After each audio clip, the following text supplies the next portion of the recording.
శ్రీరామ రక్ష అంటూ నీళ్లు పోసి పెంచింది, దీర్ఘాయుష్షురస్తు అంటూ నిత్యం దీవించింది. శ్రీరామ రక్ష అంటూ నీళ్లు పోసి పెంచింది, దీర్ఘాయుష్షురస్తు అంటూ నిత్యం దీవించింది.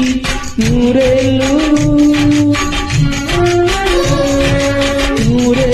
ఎదిగి బ్రతుకు అమ్మ చేతి నీళ్లతో, నడక నేర్చుకు బ్రతుకు అమ్మ చేతి వేళ్లతో.